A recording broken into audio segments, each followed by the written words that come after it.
Welcome back to 1% Daily, where we focus on small, consistent steps that create massive results over time. Today, I want to challenge the way you think about one of life's most dreaded experiences, failure. What if I told you? Failure isn't the end of the road, but simply feedback. If you truly understood this, you'd never fear failing again. Let's talk about it. Here's the truth. Most of us were raised to believe failure is bad. It's embarrassing. It's proof that we're not good enough. It's something to be avoided at all costs. But let me ask you, where did you learn that? Because if you watch a child learning to walk, you'll see something fascinating. They fall hundreds of times. And yet, they never think, I guess walking isn't for me. Why? Because they don't see falling as failure. They see it as part of learning. The problem is, somewhere along the way, as we grow older, we start attaching shame to mistakes. We fail a test in school and feel stupid. We mess up at work and fear losing our job. We launch a project that doesn't succeed and feel like it defines our worth. But here's the thing. Failure is not a verdict. It's not a label. It's simply information. It's feedback about what didn't work, so you can adjust and try again. Think of it like this. Imagine you're an inventor testing a new product. The first version doesn't work. Is that failure? Or is it data? Now you know exactly what to change for version 2. Thomas Edison, the man who invented the light bulb, famously said, I have not failed.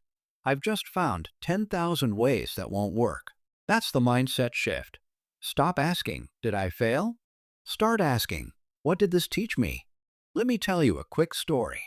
A friend of mine started a small business selling handmade jewelry online. She spent months creating her first collection, building a website, and promoting it on social media. When she launched, she sold 2 pieces. She felt crushed. Her first thought? Maybe I'm just not cut out for this. But instead of quitting, she looked at the launch as feedback. She realized her photos weren't professional enough.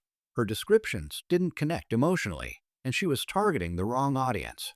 She fixed those things, relaunched, and sold out her entire next collection in a week. If she had treated that first attempt as a final judgment on her worth, she would have quit. But because she treated it as feedback, she got better. This applies everywhere, in business, in relationships, in personal growth. If a conversation goes badly, it's feedback about how to communicate better next time. If your workout plan doesn't give results, it's feedback to adjust your approach. If your daily habits don't stick, it's feedback that you need to make them smaller, easier, or more enjoyable. Here's what I want you to take away.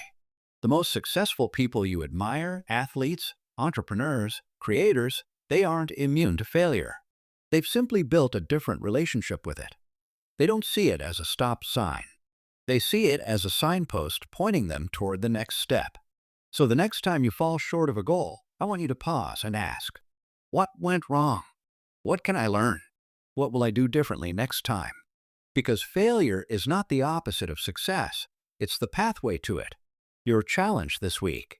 Think about one thing you've been avoiding because you're afraid to fail. Take one small step toward it, knowing that whatever happens, it's just feedback. If it works, great. If it doesn't, even better, because now you've learned something you didn't know before. Thanks for spending this time with me on 1% Daily. Remember, failure is not a dead end. It's a detour that teaches you a better route. Every time you fall short, you're collecting valuable information that will make you stronger, wiser, and more capable. So go out there, take the risk, and remember, failure is just feedback. I'll see you tomorrow.